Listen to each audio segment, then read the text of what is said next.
మన ప్రభువును రక్షకుడైన యేసుక్రీస్తు పరిశుద్ధ నామమున వందనాలు. ప్రియమైన సంఘం ప్రియమైన బిడ్డలారా, మరి ఉదయకాల సమయం దేవుని వాక్యాన్ని ధ్యానించిన ముందుగా ప్రార్థన చేసుకున్న ప్రార్థన.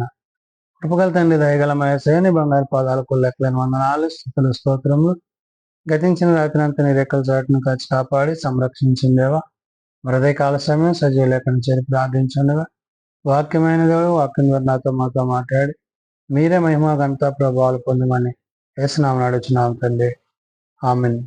దేవుని సంఘం ప్రియమైన బిడ్డల నిర్దమకు ఏర్పాటు చేయదని వాక్య భాగము అపోస్తలుడైన పౌలు హెబ్రీయులకు రాసిన పత్రిక 11వ అధ్యాయము 32 నుంచి 40 వచనం ఈ విధంగా రాయబడినవి.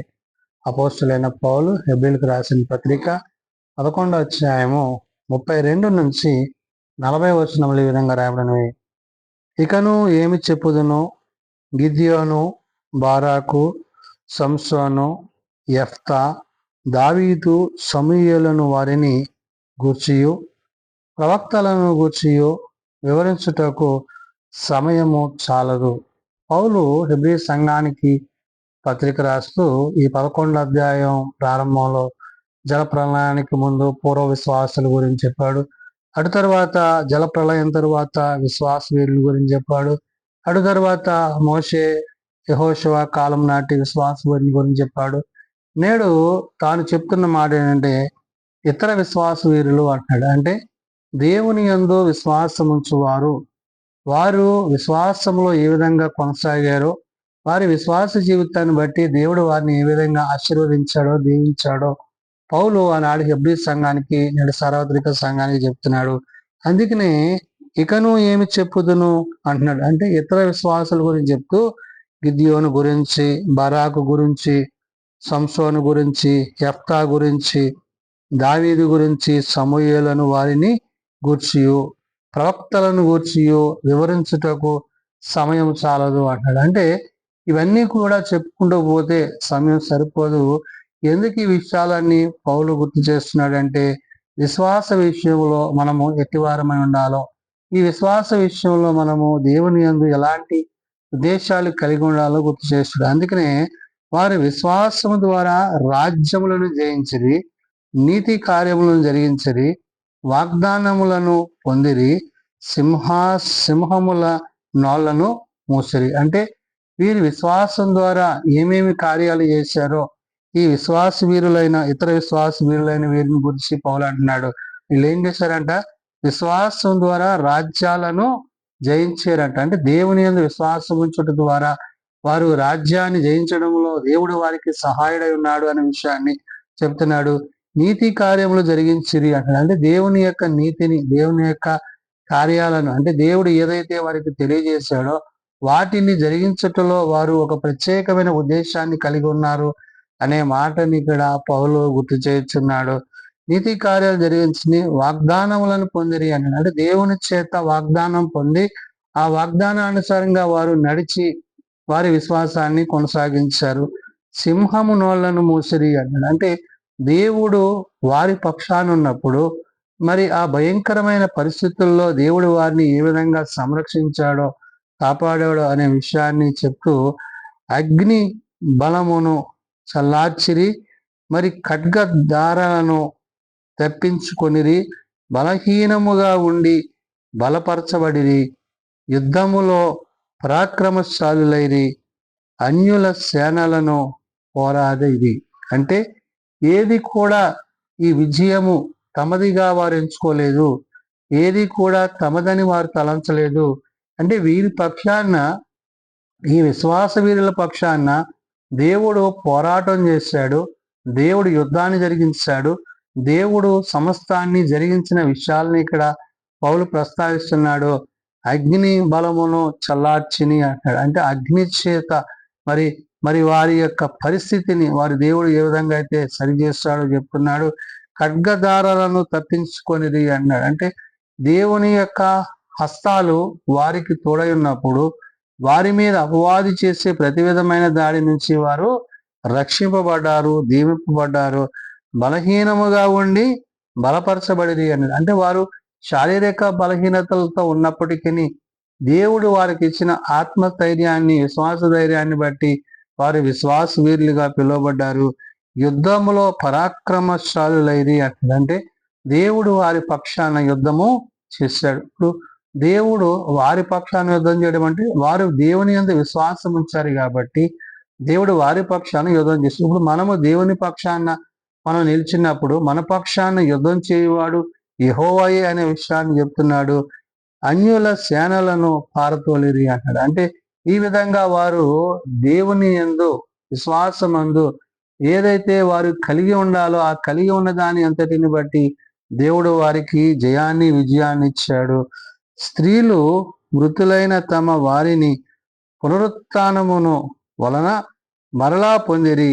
కొందరైతే మరీ శ్రేష్టమైన పునరుత్థానమును పొందగోరి విడుదల పొందనల్లక యాతన పెట్టబడిరి అంటాడు. అంటే వారి యొక్క కుటుంబ వ్యవస్థలో ఆ కుటుంబ వ్యవస్థలో స్త్రీల యొక్క పరిస్థితిని గురించి వారు ఎన్నో శ్రమలు శోధనలు అనుభవించినప్పుడు వారు ఏ విధంగా విశ్వాసమును బట్టి వారు ఈ యొక్క విజయాన్ని కలిగిన వారిగా పొందిన వారై ఉన్నారో పౌలు చెప్తున్నాడు. స్త్రీలో మృతులై తమ వారిని పునరుత్థానమున వలన అంటాడు మరలా పొందిరి. అంటే దేవుడు ఏదైతే వాగ్దానం చేశాడో ఆయన అందు విశ్వాసం ఉంచి వారు మరణించిన తిరిగి లేచిననే విషయాన్ని బట్టి మరి వారు ఆ విశ్వాసాన్ని బట్టి వారు తమ కుటుంబాలలో మరి వారు కోల్పోయినది మరలా దేవుని ద్వారా వారు కలిగిన వారై ఉన్నారు.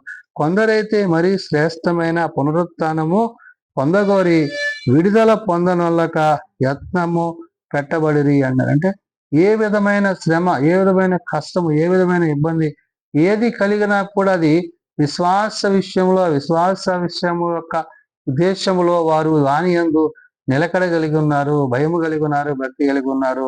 అందుని బట్టి మరికొందరు తిరస్కారమునకు కొరడ దెబ్బలను మరి బంధకములను ఖైదీను అనుభవించిరి అంటున్నాడు. అంటే ఈ విధంగా శరీరమందు ఎన్నో శ్రమలు, కష్టాలు, శోధనలు మరి ఇటువంటి పరిస్థితులు వారికి ఎదురైనప్పటికీ కూడా వారు ఎక్కడ కూడా తమకున్న విశ్వాసాన్ని వారు విడిచిపెట్టలేదు, విశ్వాసం నుండి కోల్పోలేదు. కాబట్టి ఇక్కడ ఈ ఇతర విశ్వాసులైన వీరందరూ కూడా ఈ గిద్యోను గురించి, బారాక్ గురించి, సంసోను గురించి, యెఫ్తా గురించి, దావీదు గురించి, సమూయేలు గురించి ఇవన్నీ కూడా దేవుడు ఎందుకని ఇక్కడ పౌలు ద్వారా రాయించాడంటే మనము అట్టి విశ్వాస వీరులుగా ఉండాలి.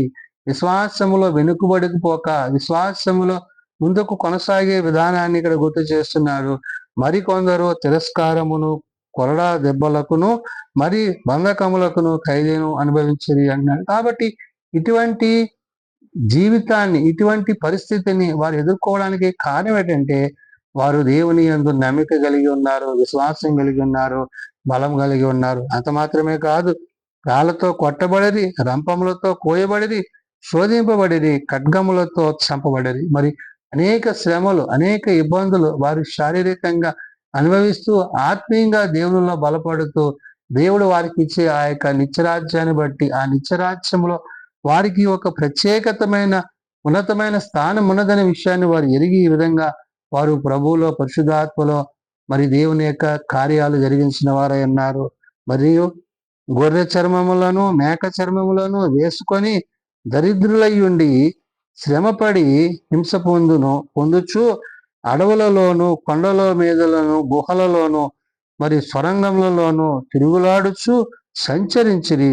అట్టి వారికి ఈ లోకము యోగ్యమైనది కాదు అంటాడు. కాబట్టి దేవుని కొరకు, దేవుని యొక్క రాజ్య సువార్త కొరకు మనము ఏ విధంగా అయితే దేవుడు పిలిచాడో ఆ పిలుపునకు మనము తగినట్లుగా మనం జీవించినప్పుడు మన పక్షాన ఆయన యుద్ధము చేయవాడు. ఈ విశ్వాస వీరుల పక్షాన దేవుడు ఏ విధంగా అయితే వారి విశ్వాస జీవితాన్ని బట్టి వారిని ముందుకు నడిపించాడో నేడు మనము కూడా క్రీస్తు యొక్క ప్రేమలో, క్రీస్తు యొక్క ఉద్దేశములో అటు విశ్వాసాన్ని కలిగి ఉండాలి. అందుకనే ఈ విషయాలను చెప్తుంటున్నాడు.